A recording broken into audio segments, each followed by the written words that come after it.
السلام علیکم ورحمۃ اللہ وبرکاتہ۔ ایک دوست کا سوال تھا کہ گھوڑ پڑ یا گھوڑ پڑ، جسے گوہ بھی کہتے ہیں اردو میں اور عربی میں ضب کہتے ہیں، اس کا کھانا، اس کی خرید و فروخت اور اس سے تیل بھی بنایا جاتا ہے جس سے بدن پر استعمال کیا جاتا ہے، شرعی اعتبار سے اس کی اجازت ہے یا نہیں ہے؟ تو یہ جو جانور ہے گھوڑ پڑ، جسے گوہ بھی کہتے ہیں، عربی میں ضب کہتے ہیں، احناف کے نزدیک اس کا کھانا جائز نہیں ہے۔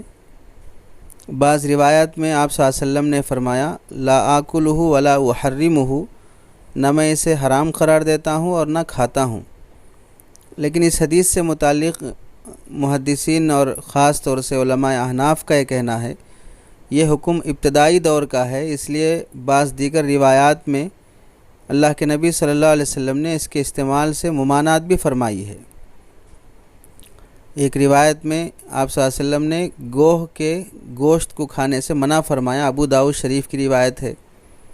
ایسے ہی موطا امام محمد کی روایت ہے کہ حضرت عائشہ رضی اللہ تعالیٰ عنہ کو کہیں سے تحفے میں گوہ بھیجا گیا۔ حضرت عائشہ رضی اللہ تعالیٰ عنہ نے اس کے متعلق آپ صلی اللہ علیہ وسلم سے دریافت فرمایا تو آپ صلی اللہ علیہ وسلم نے اس کے کھانے سے منع فرمایا۔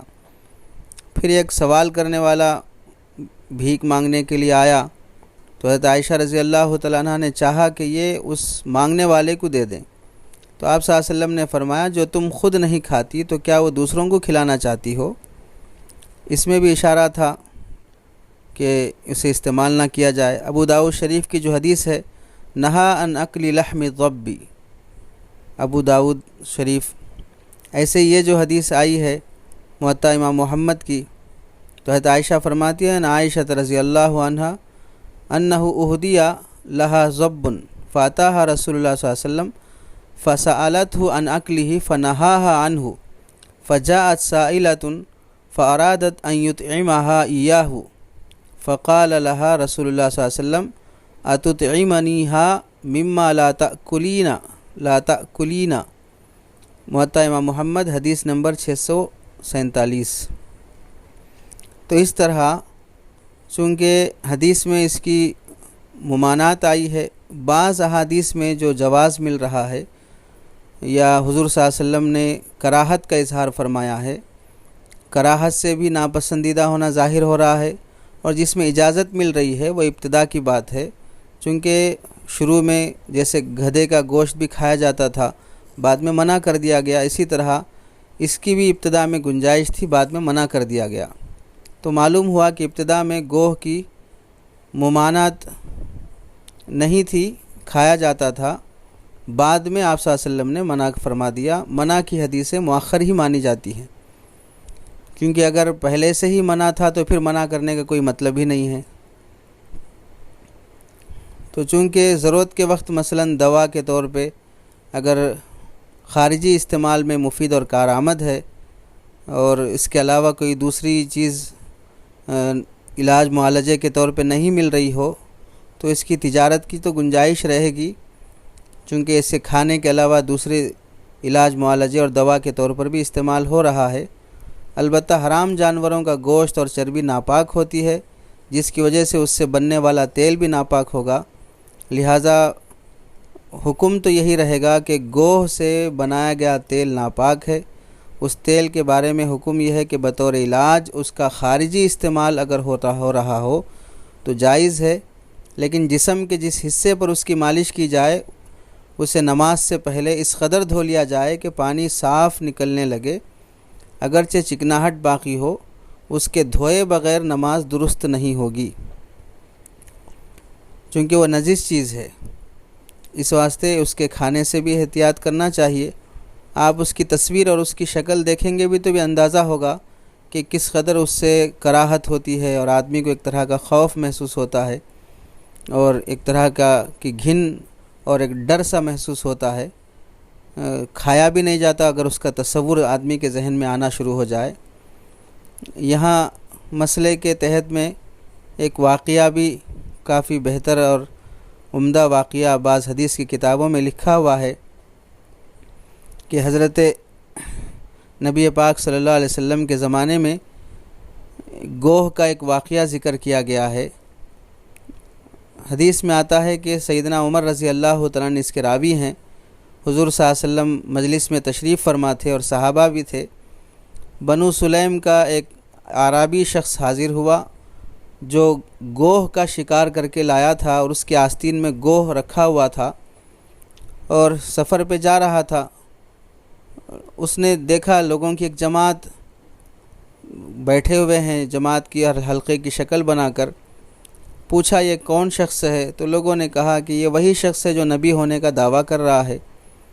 تو اعرابی لوگوں کو پھلانتا ہوا، جگہ بناتا ہوا آگے آیا اور پھر نبی کریم صلی اللہ علیہ وسلم کی طرف متوجہ ہو کر کہنے لگا، اے محمد صلی اللہ علیہ وسلم، عورتیں تجھ سے زیادہ جھوٹے لہجے والی نہیں ہیں، یعنی تم سب سے زیادہ جھوٹ بولنے میں عورتوں سے بھی آگے بڑھ رہے ہو، نعوذ باللہ، آپ کی شان میں گستاخی کی۔ اور پھر کہنے لگا، ولولا ان یسمیانی قومی عجولا لعجلت علیک فقتلتک فسررت بقتلک الناس جميعا، اگر لوگ میری قوم میرا نام ہی جلد باز نہیں رکھتی تو میں تجھے قتل کرنے میں بھی جلدی کرتا اور لوگوں کو تجھ سے چھٹکارا دلا دیتا، نعوذ باللہ، اس طرح کی گستاخی کی۔ تو حضرت عمر رضی اللہ تعالیٰ عنہ تو تھے ہی، فرمایا یا رسول اللہ دعنی اقتلہ، یہ تو بات کی بات کر رہا ہے، آپ مجھے اجازت دیں اس کی گردن ابھی اڑا دوں۔ تو آپ صلی اللہ علیہ وسلم نے فرمایا، اما علمت ان الحلیم کاد ان یکون نبیا، عمر صبر کرو، جو بردبار ہوتا ہے، برداشت کرنے والا ہوتا ہے، نبی کی وہ خاص صفت ہوتی ہے۔ پھر وہ شخص حضور صلی اللہ علیہ وسلم کی طرف متوجہ ہو کر کہنے لگا، واللات والعزى لا آمنت بک او یؤمن بک ھذا الضب، میں لات اور عزیٰ کی قسم کھا کے کہتا ہوں اس وقت تک تم پر ایمان نہیں لاؤں گا جب تک کہ یہ گوہ جو میرا شکار کیا ہوا ہے اس نے آستین سے نکالا اور سامنے پھینک کر کہنے لگا، یہ جب تک آپ کے بارے میں گواہی نہیں دے گا اس وقت تک میں ایمان نہیں لاؤں گا۔ تو آپ صلی اللہ علیہ وسلم نے فرمایا، یا ضب، اس گوہ کو مخاطب کرتے ہوئے، فتکلم الضب بکلام عربی مبین، تو ضب وہ گوہ عربی زبان میں بڑی فصاحت سے کہنے لگا جسے قوم پوری سن رہی تھی اور سمجھ رہی تھی۔ کیا کہا؟ لبیک و سعدیک یا رسول رب العالمین، حاضر ہوں، میری سعادت ہے یا رسول رب العالمین، تمام عالموں کے پالنہار کے بھیجے ہوئے پیغمبر۔ تو آپ صلی اللہ علیہ وسلم نے اس سے پوچھا، من تعبد، تم کس کی عبادت کرتے ہو؟ گوہ کہنے لگا، الذی فی السماء عرشہ وفی الارض سلطانہ وفی البحر سبیلہ وفی الجنۃ رحمتہ وفی النار عذابہ، میں اس کی عبادت کرتا ہوں جس کا عرش آسمانوں میں ہے، جس کی بادشاہت زمینوں میں ہے،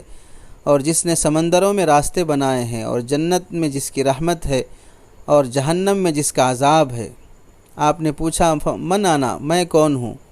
تو گوہ کہنے لگا، انت رسول رب العالمین وخاتم النبیین، قد افلح من صدقک وقد خاب من کذبک،